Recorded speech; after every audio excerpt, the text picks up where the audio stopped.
Welcome, my name is Mr. DC, formerly known as DeMarcus Copeland. I am a certified professional life coach and the founder and CEO of Mpack, molding passionate, active, creative kids, Mpack. Today, you are standing inside of the tunnel, and I'm going to give you a virtual tour and tell you a little bit about what we do in here and how we plan to change our community and hopefully the communities near you. All right, everybody, so as you can see, here is our sign that says The Tunnel.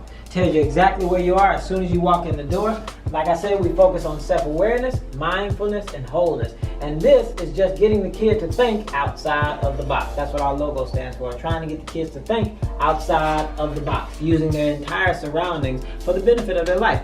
So moving on over, this is our inspiration wall where the kids are just, you want to keep everything active because we work with autistic kids as well. And you know, autistic kids have a very stimulated brain, and more often than not, they like to be just watching and seeing everything, and it's busy. So it's perfect to stimulate the mind for autistic kids and other kids alike. But as you can see, we got a lot of stuff going on this wall. We wanted to make it really interactive for the kids, make it really fun and just crazy everywhere you go. So here's a bathroom, and as I said, we just try to keep the party going. Just keep it going and keep it naturally flowing. I painted all the pictures in here. We got everything in here that the kids may need to facilitate it.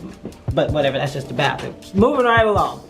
This is our stage. This is where a lot of our public speaking takes place for the kids. They can find books that they need. They can find supplies up here. We keep our snacks up here. Candy for incentivized learning, like where if I ask them a question and I want to get them motivated to answer the question, maybe I'll throw them a piece of candy or whatnot.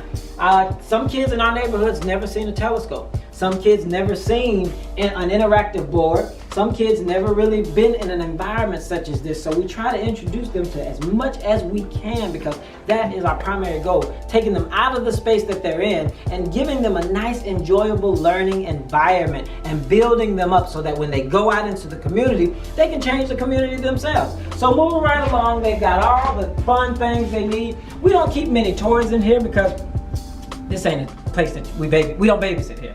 Pretty much the kids don't come here just to be babysat, they come here to learn, but we do keep a few things just in case they want to go outside. We got our popcorn machine, we've got comic books on the wall. Like I said, we want to keep a really fun, interactive space for all of the kids so that they don't get bored. Because the first thing is this, what they see. We want them to kind of be in a space where they feel like I can take a picture here and put it on Instagram. I can take a picture there and put it on Instagram. And as you see the rest of the building, you'll notice that that's the goal, to try to keep them intrigued and engaged in the space. So come along in here, you can see we have our own library. It's not as big, but we don't work with many kids at one time. So this is our library where we keep all the kids' books and keep them on reading level, and they can read as much as they want, but usually they come in and read 30 minutes per day.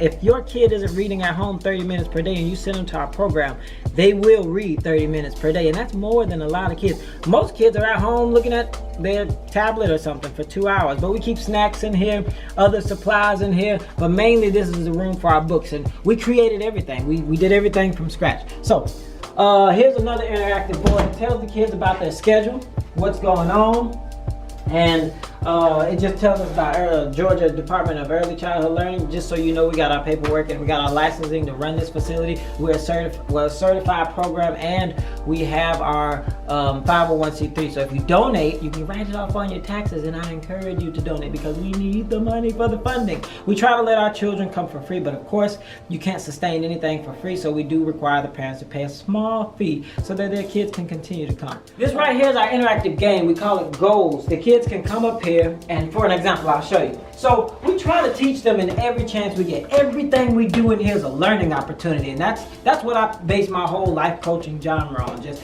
everything is a learning opportunity. So when the kids come over here and I ask them, so what are your goals? They say, well, my goal is to be a doctor. Okay, if you want to be a doctor, where's the first shot, you think? And most kids will say, okay, my first shot gotta be over here, because if I'm gonna be a doctor, then I gotta be far out from my goal, so I shoot, and then sometimes they miss. So when they miss that shot, I say, so how old are you? And they'll say, well, I'm 10, because we only do 7 to 14 middle school age kids. They say, I'm 10. Okay, you're 10 years old. Do you really think you can be a doctor at the age of 10? They say, of course, I can do anything I want. Sure you can, but do you really believe that you can do do it at the age of 10?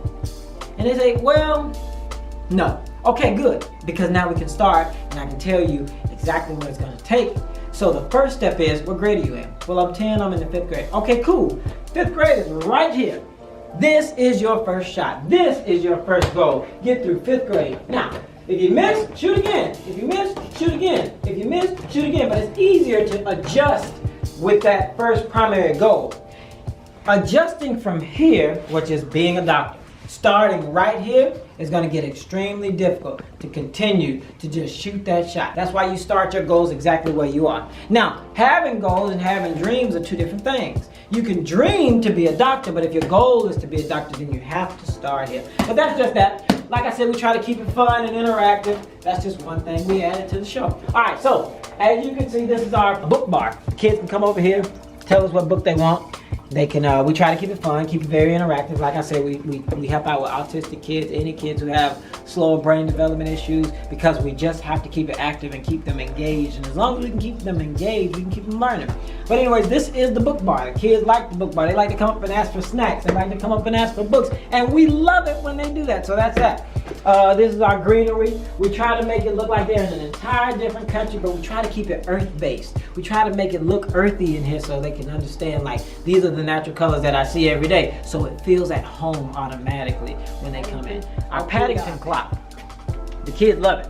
They like to see it, they like to come in here, and then we try to get them to tell time using Roman numerals, which is difficult for a lot of kids, but we hope they'll learn one day. Over here is where we like for the little kids to come, or where the little kids like to come. They like to rub, they like to touch it, they like to sit on it. They like this area because it just feels like it's their height, for lack of better things. So they like this area, and we try to accommodate all the ages that we work with. So usually, typically, you'll have 7, 8, and 9-year-olds sitting in this area because they just like sitting on the floor, they like laying here, they like bothering each other over here and interacting. Over here, we have games in this cabinet, and in this cabinet, we keep all of our school supplies, and the kids always have to ask for a key. You know why? Because if they don't have a key, they're gonna pull all this stuff out, and we try to keep the discipline going to show them that there's some behaviors that you have at home that you cannot have in here. Another rule we have is you cannot put your shoes on the carpet. Get my shoes on the carpet because this is bad. I got my shoes on the carpet right now. I'm not supposed to have them on the carpet, but we try to keep the kids that when you walk in somebody's house, you can't just walk on their carpet all willy-nilly. Some people like to keep their carpet clean, so take your shoes off. So we teach the kids, that's why we have these white racks. These white racks are for the kids to take off their shoes and just sit them on there so that they don't put their feet on the rug. They cannot put their shoes on the rug because if they like to lay down, you'd hope no one stepped in something that you don't want on your face. So, got our water machine because we try to encourage the kids to stay hydrated off water. It cleans the water. It's a beautiful machine. It's wonderful to have it in the building. All right, so let me tell you about some of the things we do. So our primary goal here at Mpack is to teach kids that stress is stress. No matter what situation you are in, stress is stress. How you manage the stress is the key. How you notice the stress is the key. How you relate to the stress is our main key.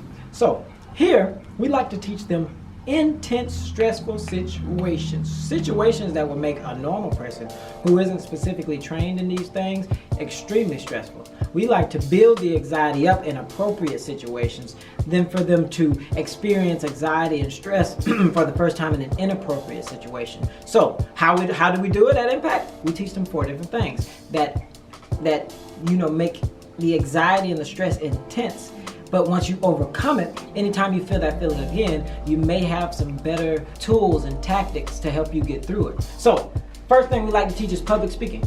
We teach public speaking through a number of ways. We teach it through podcasts, we teach it through YouTubing, we teach it through stage presence. We teach public speaking multiple ways.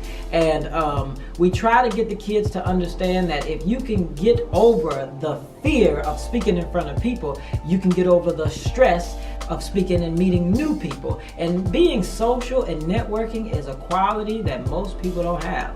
And if you have it, you got something, especially something as simple as public speaking. I mean, that's just a tool that everybody needs, but not a lot of people have. So moving right along, after they learn through our public speaking and they go through this process for about 9 weeks, then they're done. And they have public speaking and they can go out and talk to whoever they want and meet whoever they want. A lot of guys have trouble speaking to girls. If you learn on public speaking and you build that confidence, that same stress that you get from that, you can use the tactics that we teach you through this. And it's amazing. And the kids love it because they want to be YouTubers. They want to do podcasts. Some of them want to have interviews. They just don't know how to talk. That's why we make them read, we make them learn, and we make them do public speaking. That's our first primary thing that we teach for 9 weeks. The second thing we move right along to is golf. Golf is a high-stress sport, but it also gives you healthy habits, like if you're just swinging a club all day, because a full game of golf takes 4 hours, and sometimes you walk. You're walking on the hole, sometimes you're driving a golf cart, but it's a lot of exercise, it's a lot of swinging, it's a lot of thinking, feeling, choosing, it's a lot of wondering, where am I going to hit this ball, strategic planning. So we teach golf because a lot of these kids who grow up in this neighborhood don't ever get the opportunity to learn the game of golf, and if we can introduce them to something as difficult as golf and teach them how to manage the stress from this, then they can take that same tactic and those same tools, translate them into their life, and when they're in inappropriate, stressful situations, maybe they don't have lifelong consequences in those situations. So that's why we teach them the sport of golf. After they went through this 9 weeks, then they move right along to chess.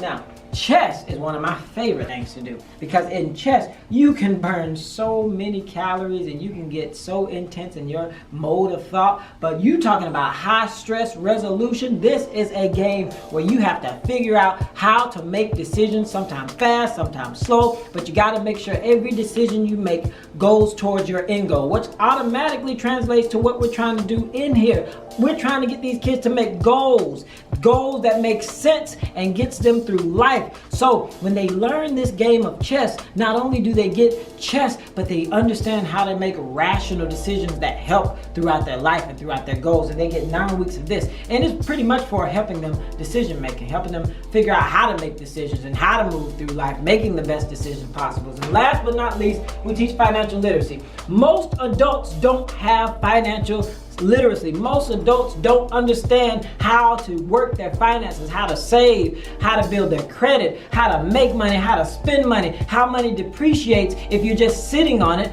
and how it appreciates when you invest it. We teach money management, and we try to use Dave Ramsey from time to time, but also Monopoly. A game of Monopoly can teach you a lot about financial literacy. They teach you a lot about investing. It teaches you a lot about continuing to invest. It teaches you a lot about sacrifices. So when they learn 9 weeks of this, hopefully after that, they can move their family out of that poverty, and you can no longer have families that are in poverty. So this breaks a generational curse as long as they learn about money management.